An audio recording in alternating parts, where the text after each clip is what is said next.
चांदी का जादुई लहंगा। सोनाली बहुत ही काली और बदसूरत थी। उसके जन्म के वक्त ही सावित्री की मृत्यु हो गई थी, जिस वजह से मनोहर ने सोनाली को कभी अपनी बेटी नहीं माना, बल्कि सावित्री की मृत्यु के कुछ महीने बाद ही बिमला नाम की औरत से दूसरी शादी कर ली। अरे मनोहर जी, आपके घर में इतनी काली और बदसूरत सी ये लड़की कौन है? बिमला, तुम्हें इस लड़की पे ध्यान देने की जरूरत नहीं है, ये सिर्फ इस घर की नौकरानी है।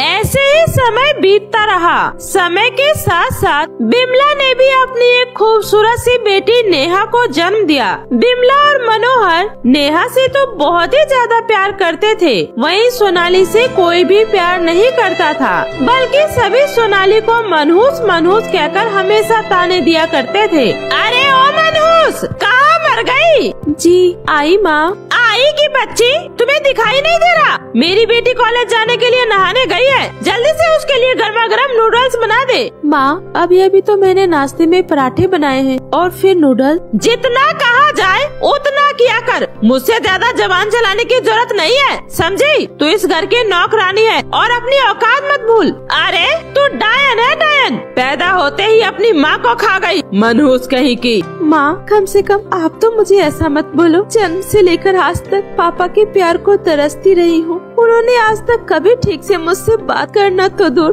देखा तक नहीं है। अरे तू जैसी काली और मनहूस बेटी भगवान किसी दुश्मन के घर भी ना दे। हमने तुझे अपने घर में रख रखा है ना, इसे ही अपनी खुशकिस्मती समझ। अब जा और जाकर नूडल्स बना दे। और हाँ, थोड़ी देर में मनोहर जी आने वाले हैं, तो गलती से भी उनके सामने मत भटक जाना, समझी? सोनाली रोते हुए किचन में चली जाती है। थोड़ी देर बाद मनोहर आता है। अरे मेरी प्यारी बिटिया रानी कहाँ है? ये देखो मैं तुम्हारे लिए क्या लेकर आया हूँ, तुम्हारा फेवरेट पिंक कलर का गाउन, वो भी शहर के सबसे महंगे मॉल से।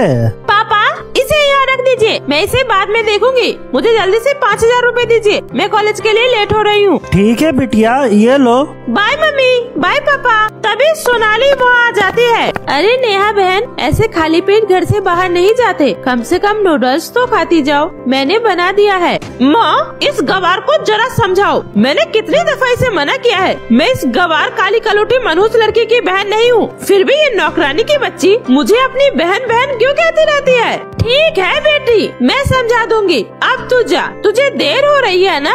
बिमला, मैंने मना किया है ना, मैं जब भी इस घर के अंदर आऊँ मुझे ये मनहूस नहीं दिखनी चाहिए। तुम्हें पता है आज मेरा कितना इम्पोर्टेंट मीटिंग है, लेकिन अब इस मनहूस का चेहरा देख लिया, अब सब खराब ही होने वाला है। ऐसा मत सोचिए जी, सब अच्छा होगा। अब आप जल्दी से हाथ मुँह धो लीजिए, मैं आपके लिए नाश्ता लगाती हूँ। अरे करमजली, तू अभी तक यहीं खड़ी है, चल अंदर जा। माँ, मुझे पापा से बात करनी है। पापा, मेरे पास भी पहनने के लिए एक भी कपड़े नहीं है, प्लीज मेरे लिए भी कोई फ्रॉक ला दीजिए ना। बिमला, इस मनहूस को कहो मेरी नजरों से दूर हो जाए, मैं एक पल के लिए भी इसकी शक्ल नहीं देखना चाहता। मैं ऑफिस जा रहा हूँ। नाश्ता तो कर लीजिए जी। भूख नहीं है। इतना कहकर मनोहर वहाँ से चला जाता है। मनोहर के जाते ही बिमला सोनाली पर बरस पड़ती है। मनोहर, तुझे अच्छे से पता है ना, ये तेरी शक्ल नहीं देखना चाहते, तो क्यों अपनी मनहूसियत भरी शक्ल लेकर बार बार इनके सामने आ जाती है? माँ, आखिर मैंने किया क्या है? आखिर क्यों पापा मेरे साथ ऐसा व्यवहार करते हैं? इसलिए कि तू एक डायन है, डायन। तू पैदा होते ही अपनी माँ को खा गई, और डायन जैसी शक्ल भी है तेरी, काली भूतनी सी। अब जल्दी से जा किचन में और घर का सारा काम कर, समझी? शाम को मनोहर गुस्से से ऑफिस से घर आता है। क्या हुआ जी, सब ठीक तो है ना? कुछ ठीक नहीं है बिमला, मुझे पता था इस मनहूस की शक्ल देखने के बाद मेरा कोई भी काम अच्छा हो ही नहीं सकता। मीटिंग कैंसिल हो गई और जो डील मेरे साथ होने वाली थी वो और किसी के हाथ चली गई। मेरा बहुत बड़ा नुकसान हो गया बिमला। कोई बात नहीं जी, बिजनेस में तो ये सब लगा रहता है, अगली बार आपको इससे भी बड़ा मुनाफा होगा। नहीं बिमला, ये सब उस काली मनहूस की वजह से हुआ है। से वो मनहूस हमारे जीवन में आई है, तब से हमारे साथ सब कुछ गलत ही हो रहा है। अगर ऐसी बात है तो हम उसे अभी इस घर से निकाल देते हैं जी, ना तो वो इस घर में रहेगी और न ही उसकी मनहूसियत का साया हम में से किसी पर पड़ेगा। उसके बाद बिमला सोनाली के कमरे में जाती है और उसे बहुत मारती है। माँ, ये आप क्या कर रही है माँ? मुझे क्यों मार रही है माँ? माँ मुझे बहुत तेज लग रही है। पापा, पापा बचाओ, बचाओ पापा। माँ तुम्हें अब कोई नहीं बचाएगा। ये काम तो मुझे तेरे जन्म के समय ही कर देना चाहिए था। पता नहीं मैं तुम जैसे मनहूस को क्यों ढो रहा था। बिमला, धक्के देकर इसे घर से बाहर निकाल दो। पापा मुझे घर से मत निकालो, प्लीज मुझे घर से मत निकालो। मैं कहाँ जाऊंगी, क्या करूंगी? मेरा तो आप लोगों के सिवा कोई नहीं है। प्लीज मुझे मत निकालो। मुझसे कोई गलती हो गई है तो मुझे माफ कर दो। मुझे घर से मत निकालो। गलती तो हम सब से हुई है। तुझे इस घर में रखकर चल, अब निकल जा यहाँ से और कभी अपनी शकल मत दिखाना। इतना बोलकर बिमला सोनाली को धक्के देकर घर से बाहर निकाल देती है। सोनाली रोते रोते एक नदी के किनारे पहुँच जाती है। माँ अब मुझे छोड़कर क्यों चली गई? माँ मुझसे यह कोई भी प्यार नहीं करता। क्या मैं इतनी बुरी हूँ माँ? आप भी मुझसे प्यार नहीं करती क्या? नहीं करती होंगी, तभी तो आप भी मुझे छोड़कर चली गई। मैं इतनी काली हूँ तो क्या ये मेरी गलती है? माँ इस दुनिया में कोई भी मुझसे प्यार नहीं करता, कोई भी नहीं, इसलिए मैं इस दुनिया में नहीं रहना चाहती। माँ मैं आपके पास आ रही हूँ। मैं अभी इस नदी में कूदकर अपनी जान दे दूंगी। सोनाली जैसे ही नदी में कूदने वाली होती है तभी वहाँ पर सोनाली की स्वर्गवासी माँ प्रकट हो जाती है। रुक जाओ बेटी, ऐसे जिंदगी से हार नहीं मानते। माँ अब मुझे छोड़कर क्यों चली गई थी? माँ मुझसे यह कोई भी प्यार नहीं करता, ना तो पिताजी मुझसे प्यार करते हैं और ना ही सौतेली माँ और ना ही सौतेली बहन। और तो अब तो मेरे रहने के लिए मेरे सर पर छत भी नहीं है। अब मैं मरूं नहीं तो और क्या करूं माँ? अब आप ही कोई रास्ता दिखाओ माँ। घबराओ नहीं बेटी, अब मैं आ गई हूँ ना, सब ठीक हो जाएगा। ये लो, ये जादुई सोने का लहंगा घर है। आज से तुम इसी सोने के लहंगा घर में रहोगी। तुम्हें इस घर में किसी भी चीज की कोई कमी नहीं होगी। तुम्हें इस घर में जरूरत का सारा सामान मिल जाएगा। और ये लो, ये चांदी का जादुई लहंगा है। तुम जैसे ही इस लहंगा को पहनोगी तुम एक परी की तरह ही खूबसूरत हो जाओगी। जाओ बेटी, अब से तुम्हारी जिंदगी में कोई गम नहीं रहेगा। क्या सच में माँ? आपका बहुत बहुत शुक्रिया माँ। उसके बाद सोनाली अपनी माँ का दिया हुआ जादुई सोने और चांदी का लहंगा लेकर वहाँ से आ जाती है और सोने वाले लहंगे को जमीन पर रख देती है। देखते ही देखते वो लहंगा बड़े से लहंगा घर में बदल जाता है और फिर सोनाली खुशी खुशी उस जादुई सोने के घर के अंदर चली जाती है। सोनाली को उस घर के अंदर आराम की सारी चीजें मिलती है। सोनाली जल्दी से नहाकर अपनी माँ का दिया हुआ दूसरा जादुई चांदी का लहंगा पहनती है। उस लहंगा को पहनते ही सोनाली बहुत ही खूबसूरत लड़की में बदल जाती है। अरे वाह, माँ ने बिल्कुल सच कहा था। ये तो वाकई चमत्कार हो गया। मैं इतनी सुंदर हो गई। आई लव यू माँ। सोनाली खुशी खुशी उस जादुई सोने के लहंगा घर में रहने लगती है। सोनाली अब अपने साथ साथ आसपास के गांव के गरीब लोगों की भी जादुई लहंगा घर की सहायता से उनकी मदद करने लगती है। लोग दूर दूर से सोनाली का लहंगा घर देखने आने लगते हैं और सभी सोनाली के लहंगा घर की खूब तारीफ करते हैं। ऐसे ही दिन बीत रहा था। एक दिन सोनाली के घर के बाहर एक अपाहिज भिखारी भीख मांगने आता है। बेटी, मैंने तुम्हारे बारे में बहुत कुछ सुना है। गरीब और बेसहारा लोगों की सहायता करती हो। बेटी, मेरी भी थोड़ी मदद कर दो। मैंने एक हफ्ते से कुछ भी नहीं खाया है। प्लीज बेटी, मेरी मदद करो। उस भिखारी को देखकर सोनाली की आंखों से आंसू बहने लगता है। पिताजी आप? मैं सोनाली। पापा, आपकी ये हालत कैसे हुई? क्या बताऊं बेटी, तेरे जाने के बाद अचानक मेरी फैक्ट्री में आग लग गई और मेरा सब कुछ तबाह हो गया।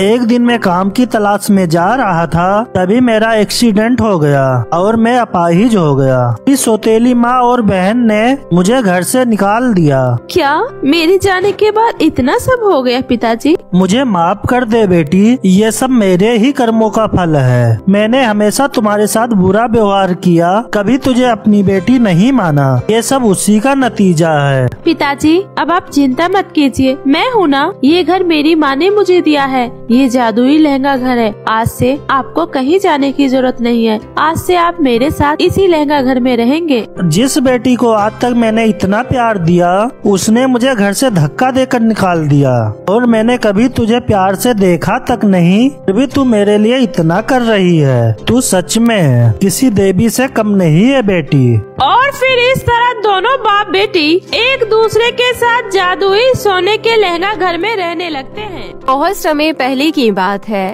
परीलोक की दुनिया में बहुत सारी परियां रहा करती थी, और दिवाली का त्योहार आने की वजह से परीलोक में बहुत ज्यादा चहल पहल थी। सभी परियां मिलकर दिवाली की तैयारियां कर रही होती है कि तभी एक दिन रानी परी सभी परियों को अपने महल में बुलाती है और कहती है, मुझे पता है कि आप सब मिलकर दिवाली की बहुत अच्छी तैयारी कर रही हैं, और आप लोगों को ये भी पता है कि हमारे परीलोक में हर साल दिवाली बड़े ही धूमधाम से मनाई जाती है। इसलिए इस साल हम अपने परीलोक में रंगोली बनाने की एक प्रतियोगिता रखेंगे, जिसमें सभी परियां भाग लेंगी, और जिस परी की रंगोली सबसे सुंदर बनी होगी, मैं उस परी को धरती लोक पर जाने की इजाजत दे दूंगी।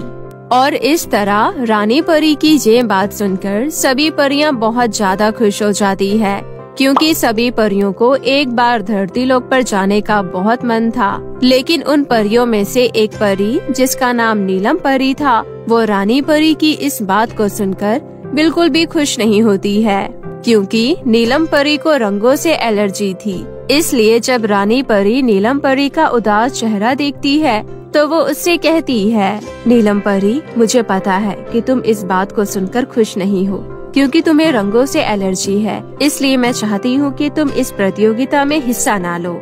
माफ करना रानी परी, लेकिन अगर मैं इस प्रतियोगिता में हिस्सा नहीं लूंगी तो मुझे कभी भी धरती लोक पर जाने का मौका नहीं मिलेगा। और आपको तो पता है ना कि मैं हमेशा से ही धरती लोक पर जाने का सपना देखती हूँ। इतना कहकर नीलम परी बहुत ज्यादा दुखी हो जाती है। वहीं नीलम परी की ये बात सुनकर सोनम परी बहुत ज्यादा खुश हो जाती है, क्योंकि वो शुरू से ही नीलम परी से बहुत ज्यादा जला करती थी, क्योंकि नीलम परी परीलोक की सबसे खूबसूरत परियों में से एक थी, और रानी परी भी नीलम परी को बहुत ज्यादा पसंद किया करती थी। इसलिए इस बात से खुश होकर सभी परियां मिलकर सुंदर सुंदर रंगों से रंगोली बनाने की प्रैक्टिस करने लगती है। वहीं दूर खड़ी नीलम परी चुपचाप सभी परियों को रंगोली की प्रैक्टिस करते हुए देख रही होती है कि तभी वहाँ पर सोनम परी आती है, और वो नीलम परी से कहती है, अरे क्या बात है नीलम परी, हम तो सोचते थे कि रानी परी तुम्हें बहुत ज्यादा प्यार करती है, लेकिन देखो आज उन्होंने कैसी प्रतियोगिता रखी है जिसमें तुम पार्टिसिपेट भी नहीं कर सकती हो। इसलिए तुम्हारा सुंदर होने का कोई फायदा नहीं है। अब तो ये कंपटीशन मैं ही जीतूंगी, और धरती लोक पर जाकर ढेर सारी शॉपिंग करूंगी, और इस बार दिवाली पर सबसे सुंदर मैं ही दिखूंगी। सोनम परी, मुझे पता है कि तुम ऐसी बातें करके मुझे और ज्यादा दुखी करना चाहती हो, इसलिए मुझे तुमसे कोई बातें नहीं करनी है। तुम जाओ यहाँ से। नीलम परी की ये बात सुनकर सोनम परी वहाँ से मुंह बनाते हुए चली जाती है और अपनी रंगोली बनाने की प्रैक्टिस करने लगती है। वहीं सोनम परी की ऐसी बातें सुनकर नीलम परी को बहुत ज्यादा बुरा लगता है, इसलिए वो अपने कमरे में जाकर जोर जोर से रोने लगती है कि तभी उसके रोने की आवाज सुनकर रानी परी उसके कमरे में आती है और उससे कहती है, नीलम परी क्या हुआ, तुम इस तरह क्यों रो रही हो? अरे माना कि तुम रंगोली प्रतियोगिता में पार्टिसिपेट नहीं कर सकती हो, लेकिन तुम दिवाली की बाकी तैयारियां तो कर सकती हो ना। और मैं नहीं चाहती कि दिवाली जैसे शुभ त्योहार पर परीलोक की कोई भी परी दुखी हो, और तुम तो मेरी सबसे चहेती परी हो, तो तुम इस तरह उदास कैसे हो सकती हो? रानी परी की ये बात सुनकर नीलम परी उनसे कहती है, रानी परी, आपको पता है आपकी इस प्रतियोगिता की वजह से परीलोक की सारी परियां मेरा कितना मजाक उड़ा रही है कि आप मुझसे बिल्कुल भी प्यार नहीं करती हैं, इसलिए आपने ये रंगोली बनाने की प्रतियोगिता रखी है। नीलम परी, मुझे पता है कि तुम्हें रंगों से एलर्जी है, पर तुम चाहो तो इस प्रतियोगिता में हिस्सा ले सकती हो। बस तुम्हें अपने ऊपर विश्वास होना चाहिए, फिर तुम कोई भी काम बड़े ही आराम से कर सकती हो, फिर चाहे वो रंगोली बनाने की प्रतियोगिता ही क्यों ना हो। इसलिए लोगों की बातों को सुनना छोड़ो और अपने ऊपर विश्वास करना सीखो। इतना कहकर रानी परी वहाँ से चली जाती है और रानी परी की ये बात सुनकर नीलम परी सोचने लगती है कि वो रंगोली प्रतियोगिता में पार्टिसिपेट कैसे करे कि तभी उसके दिमाग में एक आइडिया आता है और वो रंग बिरंगी फूलों को सुखाकर और उन्हें पीसकर सुंदर सुंदर रंग तैयार कर लेती है, जिनमें से फूलों की बहुत अच्छी खुशबू भी आ रही होती है और उन रंगों से नीलम परी को कोई एलर्जी भी नहीं होती है, क्योंकि वो रंग आयुर्वेदिक तरीकों से बने होते हैं। और इस तरह नीलम परी भी अपने सुंदर सुंदर रंगों से रंगोली बनाने की प्रैक्टिस करने लगती है और पूरी रात जागकर वो बहुत ही सुंदर रंगोली बनाती है। जिसके बाद रानी परी नीलम परी की रंगोली देखकर बहुत ज्यादा खुश हो जाती है और वो कहती है, सच में नीलम परी, तुमने तो कमाल ही कर दिया। इतनी सुंदर रंगोली, वो भी इतने सुंदर रंगों से। तुम्हारे इन रंगों की खुशबू तो पूरे परीलोक में महक रही है। आपका बहुत बहुत शुक्रिया रानी परी, ये सब कुछ सिर्फ मैं आपकी वजह से कर पाई हूँ। अगर आप मुझे हौसला नहीं देती तो शायद मैं ऐसा कभी नहीं कर पाती। और अब मुझे एक बात समझ में आ गई है कि हमें खुद पर विश्वास होना चाहिए, फिर हम कोई भी काम बड़ी ही आराम से कर सकते हैं। नीलम परी की ये बात सुनकर रानी परी बहुत ज्यादा खुश हो जाती है और इस प्रतियोगिता को जीतने के बाद नीलम परी को धरती लोक पर जाने का मौका मिल जाता है। और वो जैसे ही धरती लोक पर आती है तो वो देखती है कि एक छोटे से गांव में चारों तरफ अंधेरा छाया होता है और गांव के सभी लोग अपने घरों के बाहर दुखी मन से बैठे होते हैं। वहीं बगल वाले गांव में दिवाली की चहल पहल होती है और सभी के घरों में जगमगाती हुई लाइटें चल रही होती है और लोग हंसी खुशी दिवाली का त्योहार मना रहे होते हैं। और ये सब देखकर नीलम परी सोचती है, अरे ये धरती लोक पर लोग कैसी दिवाली मना रहे हैं। जहाँ एक तरफ लोग दिवाली का त्योहार हंसी खुशी मना रहे हैं, वहीं दूसरी तरफ लोगों के चेहरे पर इतनी उदासी। भला ऐसा कैसे हो सकता है, मुझे चलकर देखना चाहिए। इतना कहकर नीलम परी उस छोटे से गांव में जाती है और उन लोगों से कहती है, क्या बात है, आप लोग इस दिवाली जैसे त्योहार पर इतने ज्यादा दुखी क्यों हो? और ना ही आप लोगों के गांव में दिवाली की कोई चहल पहल दिख रही है। क्या आप लोगों को दिवाली का त्योहार पसंद नहीं है? नीलम परी की ये बात सुनकर अंजलि नाम की एक लड़की कहती है, परी जी, ऐसी कोई बात नहीं है। भला दिवाली का त्योहार किसे पसंद नहीं होगा, लेकिन हमारा गांव गरीबी तले दबा हुआ है, जिस वजह से हम लोग कोई भी त्योहार नहीं मना सकते हैं, क्योंकि हम लोगों के पास इतने पैसे नहीं हैं कि हम लोग दिवाली जैसा त्योहार मना सके और न ही कोई हमारी मदद करना चाहता है। अंजलि की ये बात सुनकर नीलम परी को उन लोगों के लिए बहुत बुरा लगता है, इसलिए वो कहती है, अंजलि तुम चिंता मत करो, मेरे पास मेरी जादुई छड़ी है जिसकी मदद से मैं कुछ भी कर सकती हूँ। इसलिए अब तुम लोग भी दिवाली का त्योहार बड़ी ही धूमधाम से मनाओगे। और इस तरह नीलम परी की ये बात सुनकर पूरा गांव बहुत ज्यादा खुश हो जाता है।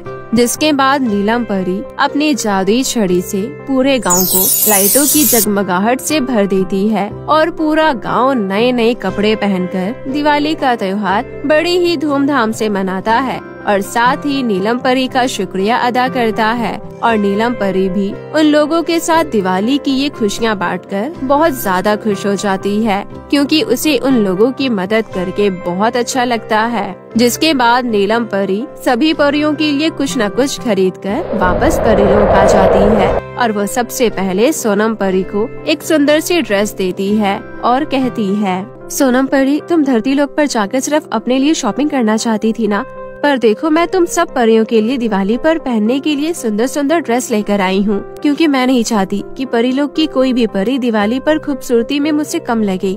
इसलिए ये लो, ये तुम पर बहुत अच्छा लगेगा। नीलम परी की ये बात सुनकर सोनम परी को अपनी गलती का एहसास हो जाता है और वो नीलम परी से हाथ जोड़कर माफी मांगती है। जिसके बाद सब लोग मिलकर परीलोक में हंसी खुशी दिवाली का त्योहार मनाते हैं और एक दूसरे को खुशियाँ बांटते हैं।